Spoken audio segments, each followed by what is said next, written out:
Subscribe कीजिए F study class channel को और बेल आइकन को दबाइए लेटेस्ट वीडियो सबसे पहले देखने के लिए। हेलो स्टूडेंट्स, चलिए आज हम प्रश्नावली 11.3 का प्रश्न नंबर 4 और प्रश्न नंबर 5 दो प्रश्न इस वीडियो में हल करेंगे।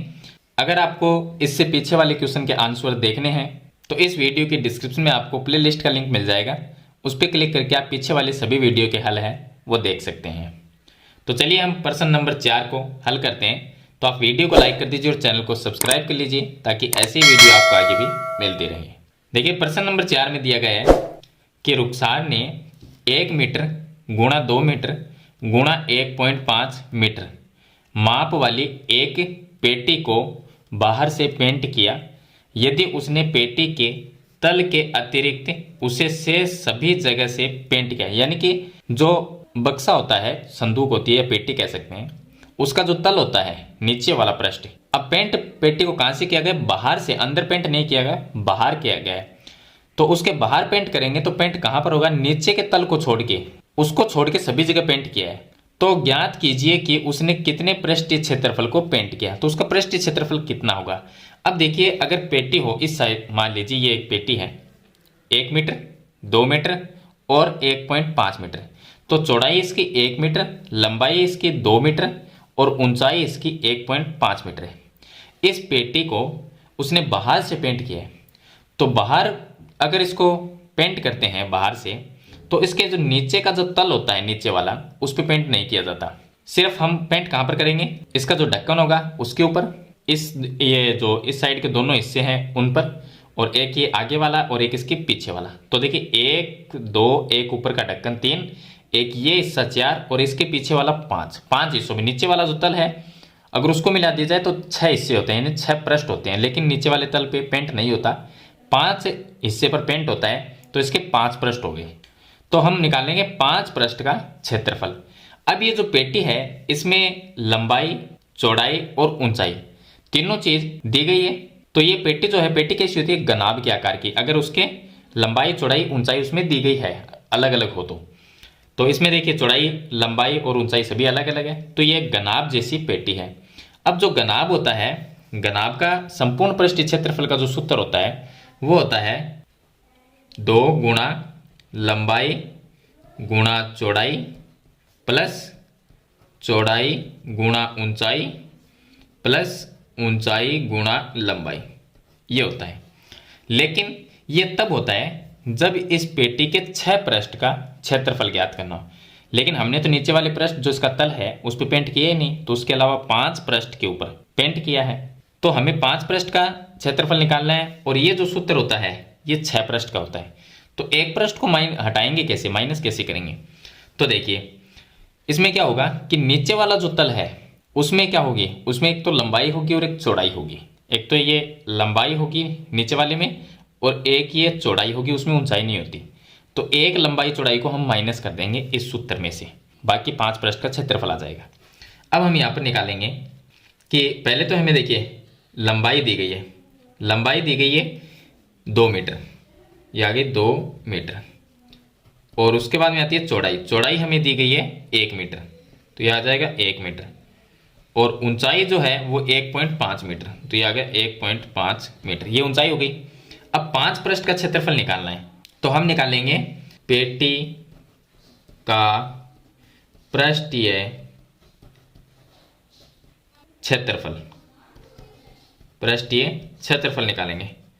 अब पृष्ठीय क्षेत्रफल क्या होगा? देखिए, तो 6 भाग में से 1 भाग माइनस कर दो, सिंपल सी बात है। 6 भाग का क्षेत्रफल का सूत्र ये होता है। तो पेटी का पृष्ठीय क्षेत्रफल होगा 2 गुणा लंबाई गुणा चौड़ाई प्लस चौड़ाई गुणा ऊंचाई प्लस ऊंचाई गुणा लंबाई, ये 6 पृष्ठ का होता है। हमें 5 ही पृष्ठ का निकालना है, मतलब कि तल वाला नहीं निकालना है क्योंकि उस पर पेंट ही नहीं किया। तो नीचे वाला जो भाग है, तल होता है, उसकी एक लंबाई चौड़ाई माइनस कर दो, मतलब ये लंबाई और ये चौड़ाई, तो माइनस लंबाई गुणा चौड़ाई, ये माइनस कर दो। चलिए अब ये 2 का 2 आ जाएगा, और लंबाई कितनी है? लंबाई है 2, 2 गुणा चौड़ाई है 1 प्लस चौड़ाई 1 है गुणा ऊंचाई 1.5 प्लस ऊंचाई 1.5 गुणा लंबाई 2, यह आ जाएगा माइनस लंबाई 2 और गुणा चौड़ाई 1, ये माइनस हो जाएगी। तो 2 का 2 रह गया, और ये ब्रैकेट में 2 इंटू 1 करेंगे 2 प्लस 1.5 को 1 से गुणा किया 1.5 और प्लस 1.5 को 2 से गुणा करेंगे तो ये आ जाएगा 3 और माइनस 2 को 1 से गुणा किया 2। अब ये आ जाएगा 2 का 2 और इसके गुणा में आएगा ये 3 और 2 5। इसमें 1.5 को प्लस कर देंगे तो ये आ जाएंगे 6.5 और माइनस में 2। 6.5 इसको गुणा कर देंगे 2 से तो ये आ जाएंगे 13 और 13 माइनस 2 करेंगे तो आ जाएगा 11 मीटर स्क्वायर। 11 मीटर स्क्वायर आ जाएगा इस पेटी का क्षेत्रफल जिस पे हमने पेंट किया है। तो इस तरह से आपको 5 पृष्ठ का क्षेत्रफल है वो ज्ञात करना है। या आप 5 पृष्ठ का सूत्र लगाओ उससे भी ज्ञात कर सकते हो। यहाँ पर अगर माइनस नहीं करना चाहो तो 5 पृष्ठ में क्या होगा, एक लंबाई चौड़ाई माइनस हो जाएगी, सिंपल सी बात है। चलिए सेकंड क्वेश्चन में आपको या जो क्वेश्चन नंबर 5 है उसको हल करते हैं। तो क्वेश्चन नंबर 5 का हल देखिए। इसमें दिया गया है डेनियल एक ऐसे घनाभाकार, घनाभ मतलब ऐसा, ये जो पेटी है इस तरह का घनाभ है, घनाभाकार कमरे की दीवारों और छत को पेंट कर रहा है। अब कमरे में जब पेंट करते हैं तो कमरे की 4 दीवारों पे पेंट होगा और छत है जो सीलिंग होती है उस पे पेंट होता है, फर्श पे तो होता नहीं। तो इस तरह से कमरे के कितने पृष्ठ हो गए, 4 दीवार और एक सीलिंग, यानी कि 5 पृष्ठ हो गए, जिसकी लंबाई चौड़ाई ऊंचाई 15, 10 और 7 मीटर है। पेंट की प्रत्येक केन की सहायता से 100 मीटर स्क्वायर क्षेत्रफल को पेंट किया जा सकता है। यानी कि जो एक केन है पेंट की, वो एक केन में जितना भी कलर है उससे हम 100 मीटर स्क्वायर क्षेत्रफल को पेंट कर सकते हैं। तो उस कमरे के लिए उसे पेंट की कितनी कैनों की आवश्यकता होगी। तो हमें कैन की संख्या याद करनी है कि उस कमरे को अगर हम कलर करते हैं यानी पेंट करते हैं तो हमें कितनी कैन की आवश्यकता होगी। तो कैन की संख्या निकालनी है। तो कैन की संख्या कैसे निकलेगी कि जो भी हमारे पास में कमरे का क्षेत्रफल होगा उसके अंदर हम एक कैन से कितना क्षेत्रफल पेंट किया जा सकता है, 100 मीटर स्क्वायर, तो 100 मीटर स्क्वायर का उसमें भाग दे देंगे तो कैन की संख्या आ जाएगी। तो पहले हम कमरे में जो पेंट कर रहे हैं उसका क्षेत्रफल निकालेंगे।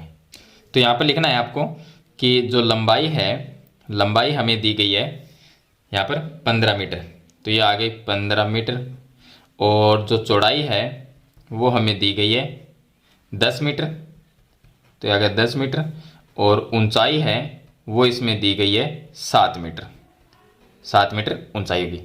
अब हम निकालेंगे कमरे में पेंट किए जाने वाले भाग का क्षेत्रफल। अब कमरे के अंदर कितने भाग पर पेंट होगा उसका क्षेत्रफल निकालेंगे। तो हमें पता है कि कमरे में 5 भाग पर पेंट होगा, यानी कि एक सीलिंग और 4 दीवार, तो 5 भाग का क्षेत्रफल हम निकालेंगे। अब 5 भाग का क्षेत्रफल या तो आप ये सूत्र लिख लो, 6 का निकाल के 1 का माइनस कर लो जैसे यहाँ पर हमने किया था, या आप सीधा 5 भाग का क्षेत्रफल निकाल सकते हो। तो उसके लिए आपको एक लंबाई चौड़ाई को माइनस करना है। तो 5 भाग का निकालने के लिए देखिए यहाँ पर जो लंबाई और चौड़ाई है, लंबाई चौड़ाई क्योंकि फर्श है उसको हम माइनस करेंगे, तो फर्श में क्या होता है लंबाई और चौड़ाई होती है।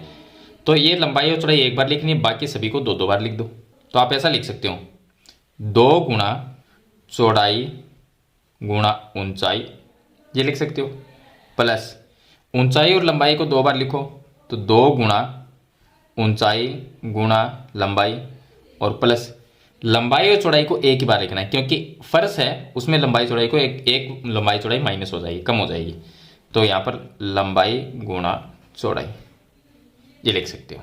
चलिए अब 2 की जगह 2 आ गया, और चौड़ाई गुणा ऊंचाई, तो ये 10 गुणा 7, 10 गुणा 7 कर देंगे तो ये आ गया 10 गुणा 7, प्लस 2 की जगह 2 आ जाएगा, और ऊंचाई गुणा लंबाई, तो ऊंचाई 7 और गुणा लंबाई 15, और प्लस लंबाई गुणा चौड़ाई, तो लंबाई 15 चौड़ाई है 10।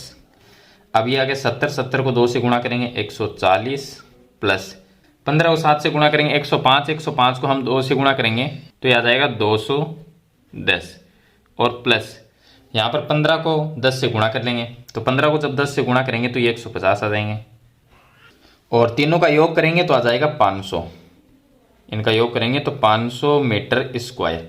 ये आ गया कमरे में जो 5 भाग पे पेंट होगा उसका क्षेत्रफल आएगा 500 मीटर स्क्वायर। तो कमरे का क्षेत्रफल तो ये होगा जिस पे पेंट किया जाना है, और एक कैन से पेंट कितना होता है 100 मीटर स्क्वायर क्षेत्रफल पे। तो कैन की संख्या हमें ज्ञात करनी है, तो हम लिखेंगे कैन की आवश्यकता, कैन की आवश्यकता कितनी होगी, तो 500 मीटर स्क्वायर पे हमें पेंट करना है, 500 मीटर स्क्वायर पे। और एक कैन से हो सकता है 100 मीटर स्क्वायर पे, तो 100 का इसमें भाग दे देंगे, 500 में 100 का भाग जाता है 5 बार, तो 5 कैन की हमें आवश्यकता होगी। यानी कि एक कैन 100 मीटर स्क्वायर को पेंट कर सकती है क्षेत्रफल को, तो 5 कैन 500 मीटर स्क्वायर क्षेत्रफल को पेंट कर सकता है, तो 5 कैन की हमें आवश्यकता होगी। तो इस तरह से आपको कैन की संख्या है वो निकालनी है। तो ये हो गया इसका क्वेश्चन नंबर 5। तो मेरे ख्याल से क्वेश्चन नंबर 4 और 5 आपको समझ में आ गया होगा।